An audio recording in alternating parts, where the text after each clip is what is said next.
मुश्किल होगी। तो आपका जो सेकंड पेपर है, एजुकेशन टेक्नोलॉजी एंड आईसीटी,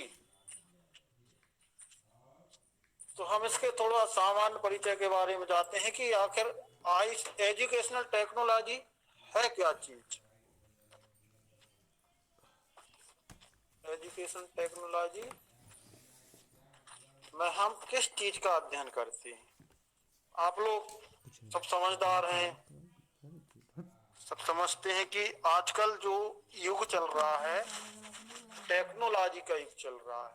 यदि हम इस टेक्नोलॉजी का प्रयोग अच्छी तरीके से, कोई भी, सबसे पहले तो ये जानना आवश्यक है, जब कोई भी चीज का आविष्कार या निर्माण होता है तो हमें उस जो जेनरेशन, जो आज की जेनरेशन है, उसके जो गुण हैं उसको ग्रहण करने की अपेक्षा उसका दुरुपयोग ज्यादा करती है। यदि हम किसी भी चीज का अच्छी तरीके से उपयोग करें तो वह हमारे लिए बहुत ही महत्वपूर्ण और सुविधाजनक होता है। यदि हम सूचना इंफॉर्मेशन टेक्नोलॉजी की बात करें तो इंफॉर्मेशन टेक्नोलॉजी आज के समय में एक बहुत ही तीव्र गति से सूचनाओं को आदान प्रदान करने का माध्यम बन गई। आज हम एक ऐसे टेक्नोलॉजी का उपयोग कर रहे हैं, हम अपने घर बैठे वर्ल्ड की समस्त प्रकार की जानकारियों को, इंफॉर्मेशन को, सूचनाओं को अपने एक क्लिक के माध्यम से प्राप्त कर सकते हैं। लेकिन दुर्भाग्य की बात यह है कि हम जब किसी के चीज के बारे में जानकारी एकत्र करते हैं, जिस चीज की जानकारी हमको नहीं होती है, तो हम यह बोल देते हैं कि हमको इस चीज की जानकारी नहीं है, तबकि हमको पहले से मालूम होता है कि यदि हम कोई चीज के बारे में अध्ययन कर रहे हैं, किस चीज के बारे में हम बात कर रहे हैं, किस चीज के बारे में वार्तालाप कर रहे हैं, तो हमको उस वार्तालाप में कौन कौन सी चीजों को इंक्लूड किया जा सकता है। फॉर एग्जाम्पल लेते हैं, आप बीएड कोर्स कर रहे हैं, आप सभी स्टूडेंट बीएड कोर्स कर रहे हैं। आप लोग जानते हैं कि बीएड करने से हमको टीचिंग कैसे की जाती है, कैसे पढ़ाया जाता है स्टूडेंट को, कैसे उसको टैकल किया जाता है, ये सारे थ्योरीज के बारे में, सिद्धांत के बारे में, नियमों के बारे में आप लोग को अवगत कराया जाता है। हम बीएड का ही एग्जाम लेते हैं, तो बीएड में 2 सेमेस्टर होते हैं, दोनों सेमेस्टर में 2 ईयर का होता है, इसमें 4 सेमेस्टर होते हैं। 4 सेमेस्टर में कौन कौन से सब्जेक्ट हमको पढ़ना है, ये सारी चीजें हमको इंक्लूड रहती हैं कि हमको पहले से ही जानकारी रहनी चाहिए कि हमको फर्स्ट सेमेस्टर में क्या पढ़ना है, सेकंड सेमेस्टर में क्या पढ़ना, क्योंकि हम टेक्नोलॉजी के में जी रहे हैं। यदि आज हम मोबाइल में टेक्नोलॉजी का उपयोग कर रहे हैं तो वह हमारे लिए सुविधाजनक है। यदि हम आने वाले समय में कि क्या होने वाला है उससे अवगत रहें, यही टेक्नोलॉजी का हमारे लिए महत्वपूर्ण योगदान होता है। तो सबसे पहले हम टेक्नोलॉजी की बात करें कि कम्युनिकेशन मतलब एक स्थान से दूसरी स्थान पर विभिन्न प्रकार की सूचनाओं या डाटाओं का आदान प्रदान करने के लिए हम कम्युनिकेशन या संचार शब्द का उपयोग करते हैं। आखिर ये है क्या चीज। संचार के क्षेत्र में जो विभिन्न प्रकार के वैज्ञानिक हैं, विभिन्न प्रकार के खोजकर्ता हैं, उन्होंने वर्तमान समय में बहुत ही प्रगति की है। सूचना क्रांति के इस युग में हम इसको क्रांति के युग के रूप में परिभाषित कर सकते हैं। आज प्रत्येक क्षेत्र, चाहे वो व्यवसाय हो, चाहे वो उद्योग हो, चाहे वो कॉमर्शियल क्षेत्र हो, चाहे वो शिक्षा हो, यह सभी के डेवलपमेंट में संचार प्रगति का बहुत ही महत्वपूर्ण रिलेशनशिप होता है, बहुत ही महत्वपूर्ण रिलेशन होता है। जैसे जैसे शिक्षा और व्यवसायिक जगत का विकास होता जाता है, लोगों की अपेक्षाएं उसके अनुसार बदलती जाती हैं और उस चीज को एक नए स्वरूपों के रूप में खोजा जाता है और उसका विस्तार किया जाता है। वर्तमान में यदि हम बिजनेस डेवलपमेंट की बात करें, कम्युनिकेशन डेवलपमेंट की बात करें, तो दोनों ही हम एक दूसरे के परस्पर पूरक जान सकते हैं। क्यों जान सकते हैं? यदि किसी बिजनेस को आगे बढ़ाना है तो हमको उसके लिए हमारे पास कम्युनिकेशन स्किल होना चाहिए। यदि कम्युनिकेशन स्किल हमारे पास नहीं है तो हम किसी भी चीज में आगे नहीं बढ़ सकते। वर्तमान युग कम्युनिकेशन का युग है। यदि हम एक मित्र से दूसरे मित्र से बात करते हैं और हमारा जो बोलने का तरीका है, हमारे ज्ञान का जो भंडार है, हम किसी मित्र से उस बारे में बात करते हैं तो हम झिझकते नहीं। यदि हमारे पास कम्युनिकेशन की कमी है, किसी चीज की जानकारी कम है, तो हम कोई भी बात कहने में हिचकिचाते हैं। इस तरह से हम चलते हैं कि ICT का सफर कैसे शुरू हुआ। तो थोड़ा बहुत आप लोग को समझ में आया? सामान्य परिचय के अंतर्गत। Yes sir. तो अब हम चलते हैं कि जो इंफॉर्मेशन टेक्नोलॉजी का सफर कैसे हुआ, शुरू हुआ, जर्नी ऑफ ICT। तो हम शुरुआत करते हैं 18वीं शताब्दी से।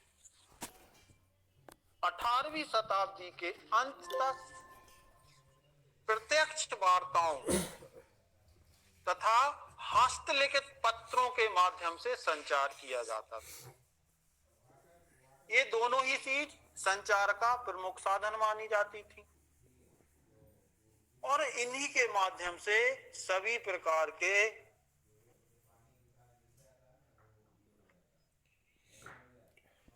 संचार का उपयोग किया जाता था। 19वीं शताब्दी 19वीं सेंचुरी जैसे ही शुरू होती है, इसके शुरुआत से ही विभिन्न प्रकार की फोटोकॉपी, रेडियो, टेलीविजन आदि के साधनों के विकास के साथ साथ इन साधनों के प्रयोग में दिन प्रतिदिन वृद्धि होने लगी। 19वीं शताब्दी जो हमारी 19वीं शताब्दी है, उसके मध्य में विभिन्न प्रकार के इलेक्ट्रॉनिक डिवाइस के आविष्कार के कारण, अब इलेक्ट्रॉनिक डिवाइस में हम उन समस्त चीजों को सम्मिलित करते हैं जो किसी इलेक्ट्रॉन के माध्यम से चलती है। जैसे हम कैलकुलेटर मान लें, टेलीविजन मान लें, है ना, तो उनको हम इलेक्ट्रॉनिक डिवाइस के रूप में सम्मिलित करेंगे। संसार के क्षेत्र में इलेक्ट्रॉनिक, डिजिटल एवं अन्य तकनीकी के विकास के कारण नवीन युग का सूत्रपात होता है। इन इलेक्ट्रॉनिक टेक्नोलॉजी में typewriter, telex, word processor, computer, offset printing ने संचार के क्षेत्र में शक्तिशाली एवं तीव्र परिवर्तन किए। कंप्यूटर एवं इंटरनेट के विकास के साथ साथ इसने सूचना और संचार के क्षेत्र में बहुत ही लोकप्रिय और दैनिक जीवन में होने वाले उपयोगों में के लिए इसमें अनिवार्यता ला दी। आल्विन टाइफल ने इसको 3 क्रियाओं या 3 तरंगों के रूप में अध्ययन किया है। आल्विन टाइफल ने संचार का जो इतिहास है या जर्नी ऑफ ITC को, इन्होंने इसकी प्रगति को 3 स्टेप या 3 वेव्स में वर्णित करने का प्रयास किया था। तो सबसे पहला उनका जो प्रथम वेव्स थी, प्रथम चरण था, उन्होंने कहा है कि छोटे छोटे समूहों में आमने सामने मौखिक संचार किया जाता है। फिर सेकेंड वेव में आता है, सेकेंड वेव के अंतर्गत जो मौखिक संचार है उसके साथ साथ लिखित डाक, टेलीग्राम, टेलीफोन, जनसंचार, समाचार पत्र पत्रिकाएं, विभिन्न प्रकार के चलचित्रों, रेडियो, टेलीविजन का प्रयोग किया जाने लगा। तृतीय तरंग प्रकार के अंतर्गत कंप्यूटर के युग को सम्मिलित किया जाता है। कंप्यूटर एवं इंटरनेट, ईमेल, उपग्रह संचार, विभिन्न प्रकार की स्टोरेज डिवाइस, पेपरलेस सूचनाओं को महत्व दिया जाने लगा। इस युग का सूत्रपात हुआ जिसमें संपूर्ण विश्व को ग्लोबल विलेज की संज्ञा दी गई। संपूर्ण जो वर्ल्ड है हमारा, जो अर्थ है हमारी, इसको किस रूप में संज्ञा दी गई? तृतीय चरण में ग्लोबल विलेज तथा विश्वव्यापी संचार तंत्र की स्थापना हुई। कब हुई? 19वीं शताब्दी के उत्तरार्ध में या 19वीं शताब्दी के अंत में। इस आधार पर सूचना एवं कम्युनिकेशन टेक्नोलॉजी ने इकोनॉमिक और सोशल परिवर्तन की नई संभावनाओं को जन्म दिया, जिसका लाभ आज विकसित और विकासशील देश दोनों उठा रहे हैं। इंफॉर्मेशन एंड कम्युनिकेशन टेक्नोलॉजी की प्रोग्रेस से देश की जो इकोनॉमी है, देश की जो अर्थव्यवस्था है और मानव जीवन की गुणवत्ता पर गहरा असर डाला। मानव जीवन की गुणवत्ता पर गहरा असर डाला। अब यह एक महत्वपूर्ण अंग के रूप में जाना जाता है और एक विषय के रूप में इसको पढ़ाया जाता है। 21वीं शताब्दी में संसार जो कम्युनिकेशन का जो एरिया था वह हर जगह दिखाई देने लगा। कंप्यूटर के विकास और नई टेक्नोलॉजी के आविष्कार के साथ साथ रोबोटिक इंफॉर्मेशन सिस्टम का विकास होता है। रोबोटिक इंफॉर्मेशन का जब विकास होता है तो यह मानव लेस, ह्यूमन लेस इंफॉर्मेशन की सुविधा का विकास होता है। आज हम जब किसी को मोबाइल करते हैं, मोबाइल फोन करते हैं तो कोई आवाज सामने से सुनाई देती है जिसको हम क्या बोलते हैं? Dialer tone. डायलर टोन बोलते हैं तो उसमें कोई मानव क्या है बोलता नहीं, इसमें मशीनों के द्वारा बुलाया जाता है। कोई डायलर टोन बजती है, कॉलर टोन बजती है, तो ये क्या है? रोबोटिक सिस्टम होता है। दूर संचार के विभिन्न माध्यमों के माध्यम से telephone, cell phone, paging, satellite, optical fibre, cable आदि को सम्मिलित रूप में संपूर्ण विश्व में सूचना क्रांति का सूत्रपात माना जाता है। इंफॉर्मेशन टेक्नोलॉजी ने संपूर्ण विश्व को ग्लोबलाइज कर दिया। यदि हम भारत की बात करें तो भारत में कंप्यूटर का विकास 1955 में शुरू हुआ। भारत में कंप्यूटरों का विकास 1955 में शुरू हुआ, परंतु राजीव गांधी को प्रधानमंत्री काल में 1984 में ही इस प्रौद्योगिकी को पर्याप्त महत्व मिल पाया। धीरे धीरे कंप्यूटर के विकास ने सूचना एवं कम्युनिकेशन टेक्नोलॉजी को नए आयाम दिए। सभी देशों ने कंप्यूटर के नेटवर्क, इंटरनेट के द्वारा पारस्परिक सूचनाओं एवं आंकड़ों का आदान प्रदान कर अपने आप को इसमें ढाला। आज इंटरनेट के द्वारा ईमेल भी प्राप्त किए जा सकते हैं। अलग अलग स्थानों पर बैठकर लोग आपस में वीडियो कॉन्फ्रेंस भी कर सकते हैं। इंटरनेट पर समाचार पत्र पढ़ सकते हैं। विभिन्न प्रकार की सूचनाओं का इंटरनेट में अथाह भंडार पाया जाता है। विभिन्न प्रकार की वेबसाइटों का निर्माण होने से निश्चित ही कंप्यूटर ना होता तो सूचना का संचार और टेक्नोलॉजी इतनी विकसित नहीं होती और ना ही इसका वर्तमान स्वरूप हम देख पाते। भारतीय इंफॉर्मेशन टेक्नोलॉजी जर्नी की बात करें तो 1958 से जो वर्तमान समय तक जो इसका विकास हुआ है, इसको विभिन्न प्रकार के टेक्नोलॉजी विकास के आधार पर संदर्भित किया जाता है। 1958 में यूनाइटेड स्टेट तकनीकी सहायता से प्राप्त अनुदान की सहायता से ISI ने रूस से आयोजित URAL डिजिटल कंप्यूटर लगाया था।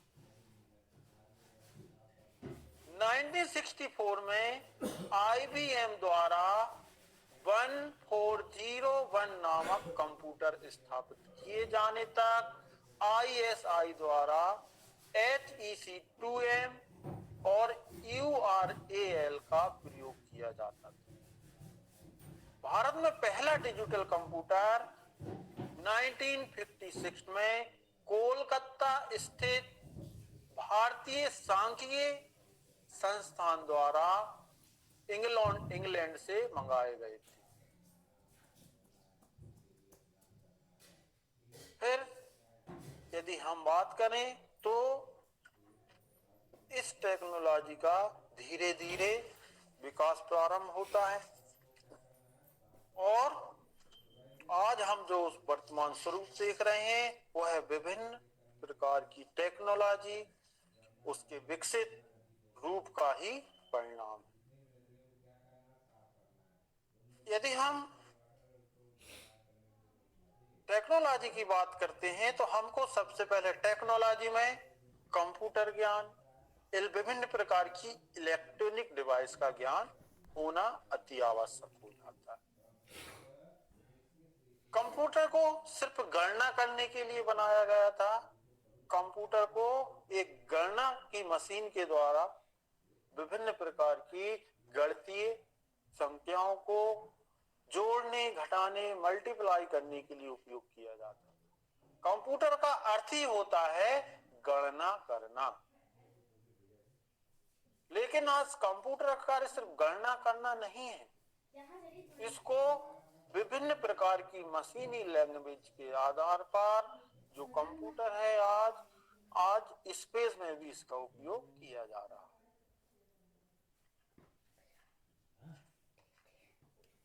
इंफॉर्मेशन टेक्नोलॉजी के अंतर्गत हम सूचना संप्रेषण किस प्रकार से अपने द्वारा कही जाने वाली बातों को दूसरे तक पहुंचाएंगे। जो साधन उनके अवेलेबल होते हैं उन साधनों का ही इसमें उपयोग किया जाता है। ये हम सामान्य परिचय पर चल रहे थे कि कंप्यूटर ये इंफॉर्मेशन टेक्नोलॉजी का सामान्य परिचय क्या था। आप लोग इंफॉर्मेशन टेक्नोलॉजी से अवगत हैं, उसका यूज कर रहे हैं। ये मतलब आप लोग कुछ ना कुछ इसके बारे में जरूर जानें। राह इसमें विभिन्न प्रकार के डाटा का उपयोग किया जाता है, आंकड़ों का उपयोग किया जाता है।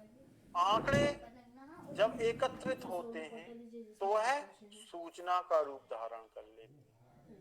हमारे द्वारा कही जाने वाली विभिन्न प्रकार की बातें जब किसी तीसरे व्यक्ति के पास तक पहुंचती हैं तब वह इंफॉर्मेशन बन जाती है। यही सूचना संप्रेषण तकनीक। आधुनिक मानव औद्योगिक क्रांति के बाद सूचना क्रांति में प्रवेश कर चुका है।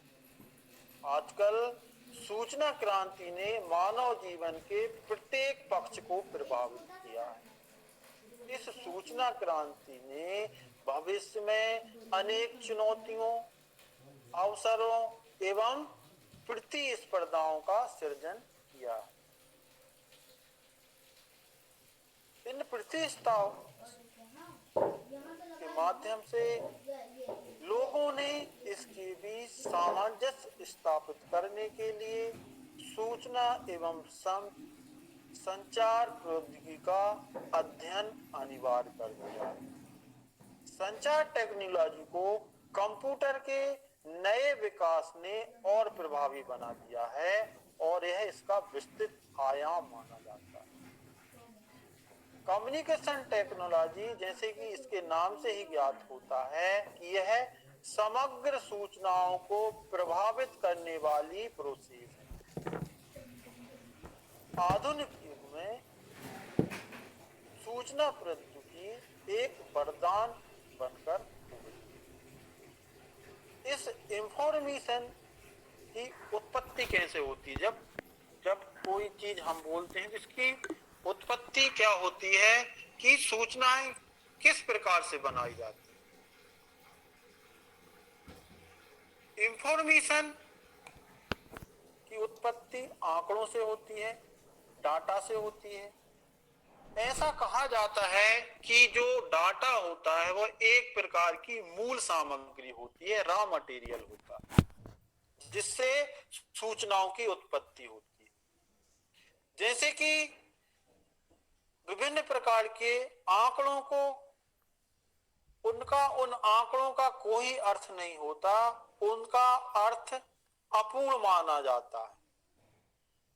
तो आंकड़ों की विभिन्न प्रकार की प्रोसेसिंग करके उसकी विवेचना की जाती है ताकि उसमें निहित सामान्य अर्थ को समझा जा सके। और जब इसके सामान्य अर्थ को समझा जाने लगता है तो यही आंकड़े सूचना का रूप धारण कर लेते। सूचना मूल सामग्री के रूप में कार्य करती है और यह मूल सामग्री व्यक्तिगत आंकड़ों में परिवर्तित होकर स्थायी रूप का धारण कर लेती है। इंफॉर्मेशन टेक्नोलॉजी में सबसे पहला शब्द आता है इंफॉर्मेशन। इन इंफॉर्मेशन का निर्माण किस प्रकार से होता है। इंफॉर्मेशन का निर्माण विभिन्न प्रकार के आंकड़ों के माध्यम से होता है, डाटा के माध्यम से होता है। यह डाटा हम और आपके द्वारा ही तैयार किया जाता है। जब यह डाटा हम और आपके द्वारा तैयार किया जाता है तो इस डाटा में से कुछ सामान्य अर्थों को निकाला जाता है। जब इस डाटा में से सामान्य अर्थों को निकाला जाता है तो उस सामान्य अर्थ को हम इंफॉर्मेशन की संज्ञा देते हैं, सूचना की संज्ञा देते हैं। सूचना तकनीकी पर विभिन्न प्रकार के शोधों, रिसर्चों के माध्यम से हम इसको डिजिटाइज करते हैं। विभिन्न प्रकार के डिजिटल माध्यम से, इलेक्ट्रॉनिक माध्यम से एक स्थान से दूसरे स्थान प्रेषित करते हैं। तो जिन साधनों के द्वारा हम इन सूचनाओं को एक स्थान से दूसरे स्थान प्रेषण करते हैं वह टेक्नोलॉजी के साधन कहलाते हैं। तो इस प्रकार से हम सूचना और टेक्नोलॉजी के रिलेशनशिप को इंफॉर्मेशन टेक्नोलॉजी की संज्ञा देते हैं। क्लियर है? Good afternoon. क्लियर है? समझ में आया आप लोगों को सूचना प्रौद्योगिकी क्या है? बोर तो नहीं हुए?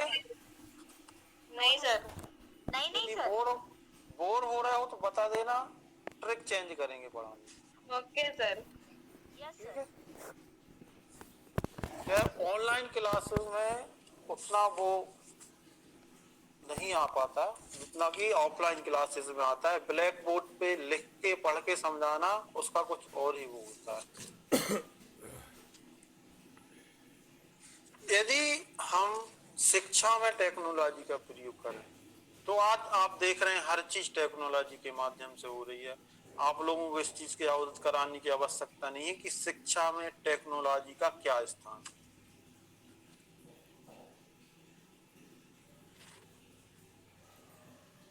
इसमें विभिन्न प्रकार से जो डाटा होता है उस डाटा को सूचनाओं में परिवर्तित के विभिन्न प्रकार के साधनों के माध्यम से हम इसका प्रयोग करते हैं। आपने देखा होगा कि आज से 10 साल या 20 साल पहले तक, 20 साल मान लो, ज्यादा नहीं तो अपन 20 साल पहले तक मान लेंगे, तो देखने के लिए ब्लैक एंड व्हाइट टीवी हुआ करती थी, सुनने के लिए रेडियो हुआ करता था, मोबाइल फोन नहीं था, टेलीविजन हुआ करता था। ये किसी में बहुत ही ज्यादा लोगों में, एक दो घरों में टेलीविजन देखने को मिलता था। तो ये अभी ये 20 सालों में इतना टेक्नोलॉजी में परिवर्तन हुआ है कि आज हर व्यक्ति के हाथ में एक इंफॉर्मेशन का साधन है जिसको हम मोबाइल की संज्ञा देते हैं। उस मोबाइल के माध्यम से हम कहीं भी किसी भी स्थान पर फोन लगाकर सूचनाएं प्राप्त कर सकते हैं। वर्तमान में स्मार्टफोन का जमाना आ गया। स्मार्टफोन एक क्लिक के माध्यम से हम विभिन्न प्रकार की सूचनाओं को प्राप्त कर सकते हैं, बशर्ते हमारा मोबाइल इंटरनेट से जुड़ा हो। पहले रेडियो टेलीविजन के माध्यम से बहुत सारी सूचनाएं होती थी। पहले सिर्फ एक ही चैनल चला करता था जिसको हम आकाशवाणी कहते थे। दूरदर्शन के चैनल चला करते थे, दूरदर्शन देखा करते थे, उसको भी लोग बड़े प्यार से एकत्रित समूह में रहकर उसका आनंद लिया करते थे। टेक्नोलॉजी धीरे धीरे विकसित हुई। इस टेक्नोलॉजी के विकसित होने से हमको अब किसी व्यक्ति विशेष की आवश्यकता नहीं पड़ती। हम टेक्नोलॉजी का उपयोग करके सीधे ही सूचनाओं को प्राप्त कर सकते हैं। इसका जीता जागता वर्तमान उदाहरण है गूगल मैप। पहले हमको कहीं जाना होता था तो हम 10 लोगों से उस स्थान की जानकारी लेते थे, प्राप्त करते थे। जब हम सेटिस्फाइड हो जाते हो 10 लोगों से तो फिर हम कहीं जाने का प्लान बनाते थे। लेकिन आज मोबाइल के माध्यम से जैसे ही हम गूगल मैप खोलते हैं हमारे सामने सारी सूचनाएं ओपन हो जाती है कि हमको जिस स्थान पे जाना है, वहां का मौसम कैसा है, वहां की जलवायु कैसी है, वहां पर रहने की सुविधा है, खाने की सुविधा है, एक वहां से आने जाने की ये सारी सुविधा, हम सारी सूचना एक क्लिक के माध्यम से प्राप्त कर लेते हैं।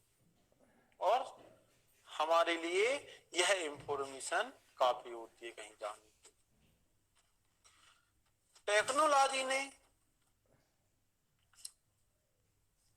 हमको बहुत ही महत्वपूर्ण आयाम प्रदान किए हैं। इस टेक्नोलॉजी के माध्यम से हम एक ऐसा प्रयास करते हैं ताकि आपको और आने वाले भविष्य को विभिन्न प्रकार से संजोया जा सके। अभी हम सामान्य परिचय पे ही चल रहे हैं। हम सिलेबस से अकॉर्डिंग शुरू करेंगे। नेक्स्ट क्लास से जो भी है अपन सिलेबस के अकॉर्डिंग शुरू करेंगे कि सिलेबस में हमारे क्या है और हमको पढ़ना क्या है। आप लोग के मन में कोई ख्याल आ रहा हो कि टेक्नोलॉजी के बारे में, इंफॉर्मेशन के बारे में, आप लोग बोल सकते हैं।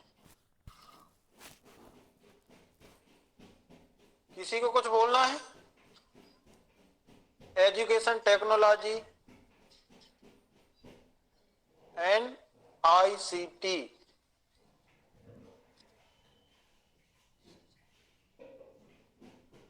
कोई कुछ बताना चाह रहा हो,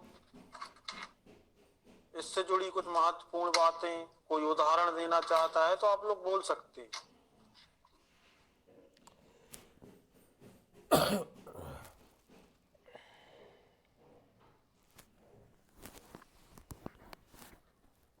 सर हमारी ये जो ऑनलाइन क्लासेस चल रही हैं ये भी एक टेक्नोलॉजी के ही कारण है। हाँ ये तो है। बस। और बताएं।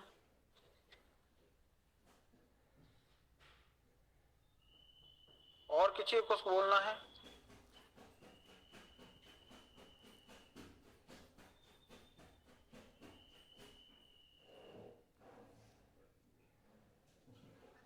किसी को कोई डाउट नहीं है? टेक्नोलॉजी, हमारे मन में कुछ सवाल नहीं उठते कि हम एजुकेशन टेक्नोलॉजी पढ़ेंगे, आईसीटी पढ़ेंगे तो हमको इसमें क्या महत्वपूर्ण बातें पता चलेंगी, क्या सीखने को मिलेगा?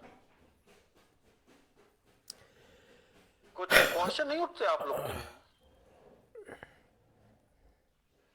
सर इसमें वही कंप्यूटर्स का इम्पोर्टेंस है ना सर, हमारे जो लाइफ में अभी एट प्रेजेंट कंप्यूटर्स बहुत इम्पोर्टेंट है। हाँ हाँ बिल्कुल।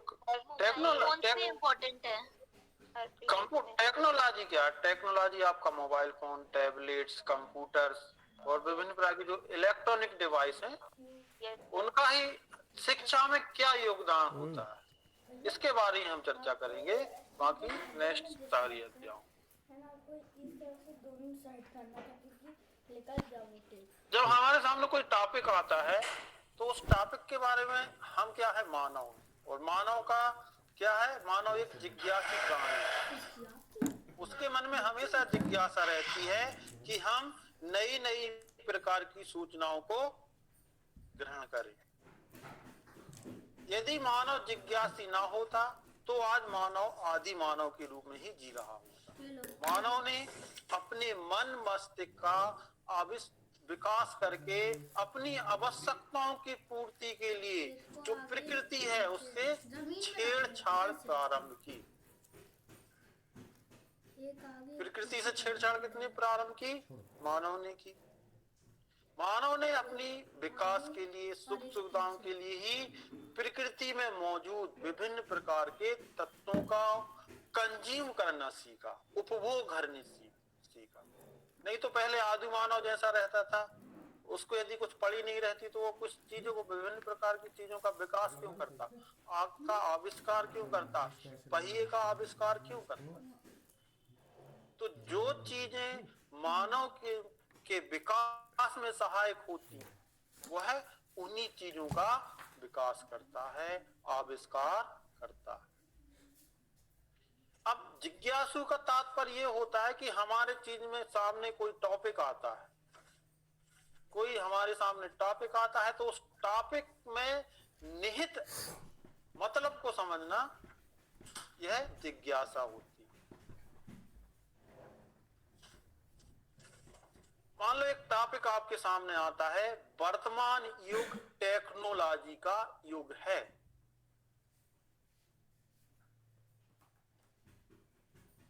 तो ये आपके सामने एक टॉपिक आता, अब इस टॉपिक पर आप लोग की क्या प्रतिक्रियाएं होगी बिना कुछ जाने?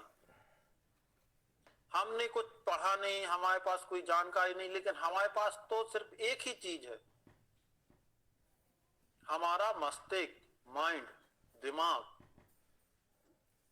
है कि नहीं सभी के पास? Yes sir. तो हम क्या करते हैं, इसका उपयोग करते हैं। प्राचीन में घटित घटनाओं को हम इस टॉपिक से जोड़ने का प्रयास करते हैं कि हमने इसके बारे में कहीं पढ़ा है, कहीं सुना है, कहीं लिखा है। तो वर्तमान युग सूचना प्रौद्योगिकी का युग है। तो अब सूचना प्रौद्योगिकी में बहुत सारी चीजें सम्मिलित की जाती हैं, radio, television, mobile phone, internet, ये सारी चीजें। अब टेक्नोलॉजी से हमको क्या सीखने को मिलता है, हमसे इसके माध्यम से हम अपने मन मस्तिष्क को किस प्रकार से विकसित कर सकते हैं, ये सारी चीजें हमको उस टॉपिक से सोचने पर मजबूर कर, जो हमने टॉपिक बोला उस टॉपिक के बारे में हमको सोचने पर क्या करती हैं, मजबूर करती हैं। तो यही हमारी क्या होती है, जिज्ञासा होती है। जब हम किस चीज के बारे में सोचते हैं वो हमारी क्या है, जिज्ञासा होती है। जिज्ञासा एक एम बन जाती है, उद्देश्य बन जाती है। जब उद्देश्य का निर्माण होता है तो उस टॉपिक के बारे में हमारे अंदर खोजने की क्षमता का विकास होता है। जब हम खोज शुरू कर देते हैं तो हमको विभिन्न प्रकार के डाटा इधर उधर से प्राप्त होने लगते हैं अपने दिमाग के माध्यम से। अपने मस्तिष्क के माध्यम से विभिन्न प्रकार के डाटा एकत्रित होने लगते हैं और उस टॉपिक से संबंधित 4 शब्द 10 शब्द हम बोल सकते हैं। इतनी कैपेसिटी हमारे अंदर डेवलप हो जाती है। तो यही हमारी जिज्ञासा, जब जहां जिज्ञासा जन्म होता है वहां उद्देश्य का जन्म होता है, एम का जन्म होता है। जहां एम का जन्म होता है वहां खोज शुरू हो जाती है, रिसर्च शुरू हो जाती है। जब रिसर्च शुरू हो जाती है तो विभिन्न प्रकार के आंकड़े एकत्रित होते हैं। जब आंकड़े एकत्रित होते हैं तो वह आंकड़े उस टॉपिक विशेष के रूप में जिसके बारे में हम सोच रहे हैं उससे संबंधित सूचनाएं बन जाती हैं।